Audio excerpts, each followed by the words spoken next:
আজ আমি যেই মানুষটার সম্বন্ধে বলতে চাই তিনি আমাদের বাংলার গর্ব। যদি এই বাংলার বুকে সফল ইউটিউবারদের কথা বলি তাহলে এই মানুষটার কথা হয়তো প্রথম সারির কয়েকজনের মধ্যেই বলতে হয়। এই মানুষটার কাছ থেকে শেখার অনেক কিছু আছে। সম্পর্ক, ভালো থাকার মন্ত্র, ভালো রাখার মন্ত্র, ভালোবাসার মন্ত্র, সবাইকে নিয়ে চলার মন্ত্র, সব কিছু এই মানুষটার কাছ থেকেই শেখা যায় জীবন সংগ্রামে ভালোভাবে বাঁচার মন্ত্র, শেখা যায় জীবন সংগ্রামে ভালোভাবে থাকার মন্ত্র। যে মানুষটা শত ক্রোশ দূরে থেকেও আমাদের শিক্ষা দিয়ে চলেছে, যে মানুষটা আমাদের মধ্যেকার পরিণমনকে আজ গড়ে তুলতে সাহায্য করেছে।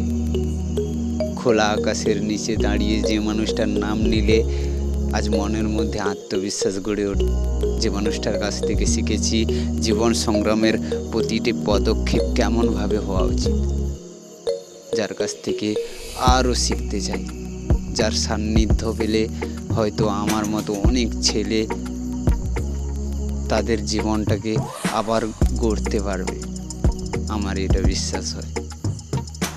আজ এই মানুষটিকে খুব করে ধন্যবাদ দিতে চাই, কারণ এই মানুষটা না থাকলে হয়তো আমাদের মতো ছেলেরা আজ জীবন সংগ্রামে সত্যি হেরে যেত, সত্যি নিজেকে মেলে ধরার যে পরিকাঠামোটা হয়তো নিজের মধ্যেই গড়ে তুলতে পারত না। থ্যাংক ইউ দাদা তার জন্য।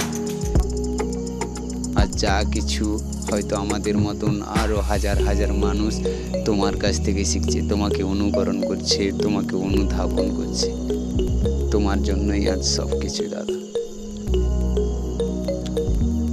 আজ এই বিশাল সমুদ্রের কিনারায় দাঁড়িয়ে জোরে তোমার জন্য চিৎকার করতে ইচ্ছে করে, কারণ তোমার কাছ পর্যন্ত হয়তো পৌঁছবে না গলার স্বর, কিন্তু চিৎকার করে বলতে ইচ্ছা করে তুমি ছিলে তাই আজ আমি আছি, তুমি আছো তাই আজ আমি আছি।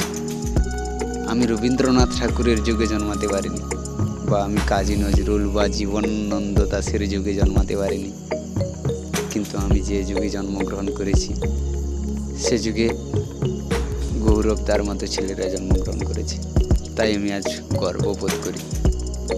এই বাংলার বুকে আমি তোমার মতন একজন মানুষের সান্নিধ্য পেয়েছি।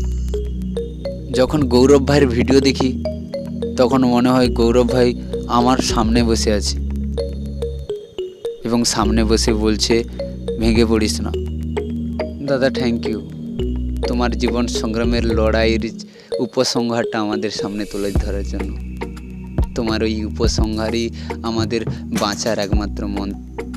গৌরব ভাই, তোমার একজন শ্রোতা হিসেবে আজ জানতে বড় ইচ্ছে করে তোমার জীবনের প্রথম ভালোবাসার সেই মানুষটার কথা, যে মানুষটাকে সত্যিকারে আজও তোমার মনে পড়ে।